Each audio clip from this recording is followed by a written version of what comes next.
نحمدہ و نصلی علی رسولہ الکریم اما بعد فاعوذ باللہ من الشیطان الرجیم بسم اللہ الرحمن الرحیم السلام علیکم ورحمۃ اللہ وبرکاتہ۔ آج میں آپ سے ایک بات شیئر کرنا چاہتی ہوں، وہ یہ ہے کہ یہ میرا ذہن کیسے بنا کہ مطلب کہ اس انسانیت کے لیے کام کیا جائے، کیا وجہ تھی، کیا اس کے پیچھے ریزن تھا، کیا اس کے پیچھے کیا مقصد ہے، کیا ارادہ ہے۔ سب سے پہلے میں آپ کو یہ بتانا چاہوں گی کہ میرا تعلق ایک درمیانے طبقے سے ہے، یعنی کہ جو ہمارا درمیانہ طبقہ ہے اس سے میرا تعلق ہے۔ اور شروع میں میرے ماں باپ نے،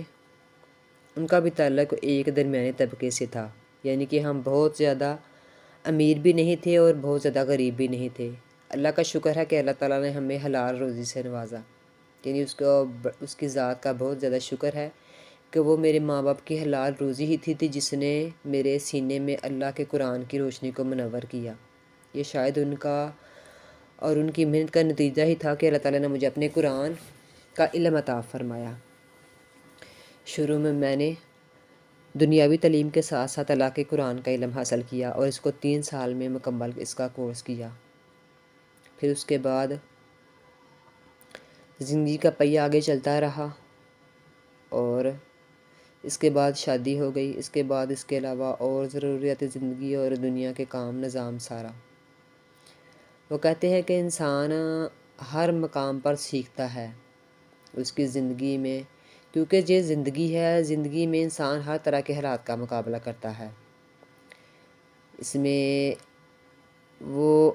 اچھائی کی طرف بھی جاتا ہے، برائی کی طرف بھی جاتا ہے، سکون بھی حاصل کرتا ہے، بے سکونی بھی حاصل کرتا ہے۔ یعنی دنیا میں جتنے بھی یہ دنیا ہے، دنیا میں ہم کہیں کہ ہم سکون سے رہیں، شان و شوکت سے رہیں، ہمیں کوئی غم نہ ہو، یہ بات ممکن نہیں ہے، کیونکہ زندگی ہے، زندگی میں نشیب و فراز آتے رہتے ہیں، اس میں خوشی بھی ہے اور غم بھی ہے، دکھ بھی ہے اور تکلیف بھی ہے، سکون بھی ہے اور آرام بھی ہے، ہر چیز ہے۔ یہ اب ہم پر منحصر ہے کہ ہم اس کو کس طریقے سے گزارتے ہیں، کس نظریے سے دیکھتے ہیں۔ اس وجہ سے کہتے ہیں کہ انسان کی زندگی میں کوئی بھی چیز آتی ہے تو وہ انسان کو کچھ نہ کچھ سکھانے کے لیے آتی ہے، کچھ نہ کچھ اس کو، اگر اللہ تعالیٰ انسان سے کوئی ایک چیز چھینتا ہے تو اس کو دوسری اس سے بہتر عطا کرتا ہے۔ اس لیے ہماری زندگی کے تجربات ہوتے ہیں، کچھ ایسے حالات ہوتے ہیں کہ جو ہمیں بہت کچھ سکھا جاتے ہیں، بہت کچھ سمجھا جاتے ہیں۔ شاید میری زندگی میں بھی کچھ ایسا تجربہ ہوا جس نے مجھے بہت کچھ سمجھا دیا، سکھا دیا، اور پھر اس کی طرف اپنا جو رخ ہے وہ اس کی طرف موڑ دیا۔ ہم زندگی میں اتنے مصروف ہو جاتے ہیں کہ ہمیں وقت کا پتہ ہی نہیں چلتا کہ وہ کس تیزی سے گزر رہا ہے اور ہم موت کی جانب بڑھ رہے ہیں۔ پھر اس کے بعد میں نے پہلا جو قرآن اور احادیث کا علم تھا وہ سیکھا اپنے قاری رمضان صدیقی سے، جو کہ اب اس دنیا میں نہیں ہیں۔ وہ میرے پہلے استاد تھے، وہ اب اس دنیا سے چلے گئے ہوئے ہیں۔ اللہ تعالیٰ ان کی قبر میں مبارک پر کروڑوں رحمتوں کا نزول عطا فرمائے۔ اس کے بعد میں نے شیخ الوظائف طارق محمود صاحب کے کچھ بیانات سنے اور ان سے بہت زیادہ میں نے سبق حاصل کیا۔ کہتے ہیں نا کہ جب زندگی میں انسان کے پاس کچھ نہیں رہتا تو پھر وہ اس کی رحمت ہوتی ہے جو اس کی مدد کرنے کو آتی ہے، اس کے غموں کا مداوع کرتی ہے، اس کو ہر حال میں سنبھالتی ہے، اور ایسا ہی کچھ میرے ساتھ ہوا۔ بعض دفعہ زندگی میں ایک ایسے حالات، ایسا وقت اور ایسی چیزیں آ جاتی ہیں جو ہم سوچتے ہیں کہ ہم اب بے بس ہو چکے ہیں، ہمارا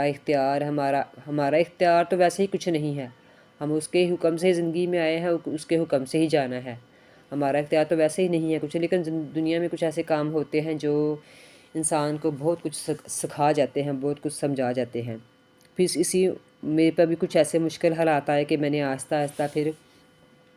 علم تو تھا میرے پاس، لیکن وہ کہتے ہیں نا کہ جب علم ہوتا ہے تو اس کو دوسروں تک پہنچانا بھی ضروری ہوتا ہے۔ اب پھر میں نے طارق محمود صاحب کے بیانات سنے، ان سے میں نے سبق سیکھا، بہت زیادہ سیکھا، اور اتنا کچھ سیکھا کہ زندگی کی طرف دوبارہ پلٹنا شروع کر دیا۔ انہوں نے ہمیں سکھایا کہ جو ہمارے پاس ہے وہ پوری امت کا ہے، جو کچھ بھی ہمارے پاس علم ہے، جو کچھ ہمارے پاس چیز ہے، جو کچھ ہے وہ پوری امت کا ہے، اور اسی چیز کو لے کے پھر میں نے آگے سے اپنے سفر کا آغاز شروع کیا۔ وہ یہ تھا کہ ابکری کا پیغام ہی میری زندگی کا مقصد ہے۔ میری زندگی کا مقصد صرف یہ ہے کہ کوئی بھی ایسی چیز، کوئی ایسی تسبیح، کوئی ایسا وظیفہ، کچھ بھی جو بھی ہے، انہوں نے کہا ہے کہ جو ہمارا ہے وہ پوری امت کا ہے، جو ہمارے پاس ہے وہ پوری امت کا ہے، جو ہمارے پاس ہے وہ پوری امت کے پاس ہونا چاہیے۔ اس لیے اپنی زندگیوں میں ایسی چیزوں کو شامل کریں، ایسی کچھ چیزیں کو شامل کر لیں جو ہماری زندگی میں بھی کامیابی حاصل کرنے کا ذریعہ بنے اور آخرت میں بھی۔ اس لیے ان کا مقصد ہی اب میرا مقصد ہے۔ ان کا مقصد ہے کہ دنیا میں، پوری دنیا میں آقا صلی اللہ علیہ وسلم کا جو قرآن اور احادیث کا علم ہے وہ پھیلے، جو ان کا نور ہے، جو ان کی طاقت ہے وہ دنیا میں آئے۔ کوئی مصیبت، کوئی پریشان، کوئی دکھ کا مارا، کوئی مصیبت کا ہارا، اگر کسی کی ہم مدد کر سکے، کسی کے کچھ کام آ سکے تو یہ ہمارے لیے بہت ہی سعادت کی بات ہوگی اور ہمارے لیے توشہ آخرت ہوگا۔ اس کے بعد میں نے تھوڑا سا علم، اس کے بعد میرے ایک اور استاد ہیں، وہ ہیں ڈاکٹر غلام مرتضیٰ، سائیکالوجسٹ، جو کہ روحانیت کا ان کے پاس بہت ساری علوم ہیں۔ ان میں سے میں نے ان کے پاس سے اللہ تعالیٰ سے کچھ قریب ہونے کا تھوڑا سا علم سیکھا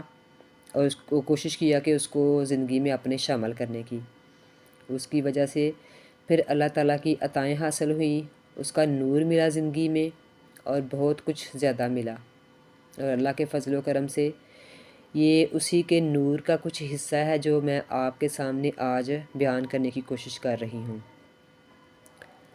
صرف یہ چھوٹا سا مختصر تعارف تھا میرا، اور میرا صرف ایک ہی مقصد ہے کہ تسبیح خانے کا پیغام اور شیخ الوظائف کا پیغام اور میرے آقا صلی اللہ علیہ وسلم کی احادیث، اس کا قرآن، یہ دنیا کے ہر مسلمان تک پہنچنا چاہیے۔ ہر مسلمان جہاں کہیں بھی ہے، وہ جہاں کہیں جس حال میں بھی ہے، اس کے پاس یہ پیغام پہنچنا چاہیے۔ ان کا جو مقصد ہے وہ میرا مقصد ہے، اور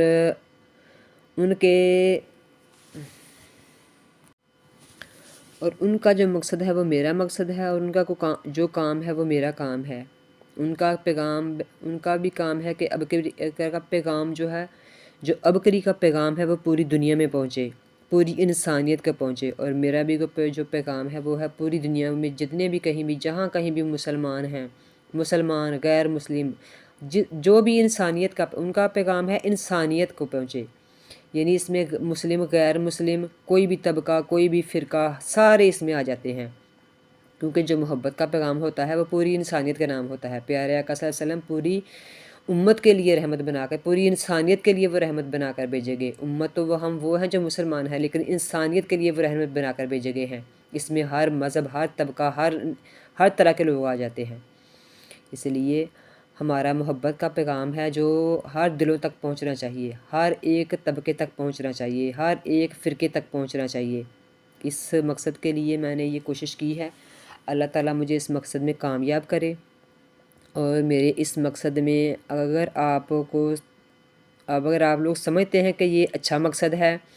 اور اس کو دنیا تک جانا چاہیے،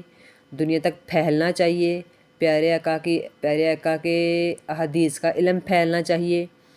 ان کے قرآن کے نور کا علم پھیلنا چاہیے، تو آئیے اس میں میرا ساتھ دیجیے، اور اس میرے مشن میں، میرے اس کام میں میرا حصہ بنیے، میرے بازو بنیے، اور اس کو اپنے زیادہ سے زیادہ مسلمان جہاں کہیں بھی ہیں، آپ کے کوئی دوست ہیں، کوئی احباب ہیں، کوئی بہن بھائی، جہاں تک ہو سکے یہ سارا پیغام ان تک پہنچائیں، تاکہ یہ نور، یہ علم، یہ پیارے آقا صلی اللہ علیہ وسلم کا فیض ہم تک پہنچے، اور ہم دنیا میں بھی کامیابی حاصل کریں اور آخرت میں بھی کامیابی حاصل کریں، کیونکہ شیخ الوظائف کے 2 پیکج ہیں کہ دنیا میں بھی کامیابی حاصل کرو اور آخرت میں بھی کامیابی حاصل کرو، اور انشاءاللہ ہم نے ان دونوں پیکجوں کو اپنی زندگی میں شامل کرنا ہے اور کامیاب ہونا ہے۔ اور اس دعا کے ساتھ کہ اللہ تعالیٰ مجھے اس مقصد میں کامیابی کرے، آپ لوگوں سے اجازت چاہتی ہوں۔ السلام علیکم ورحمۃ اللہ وبرکاتہ۔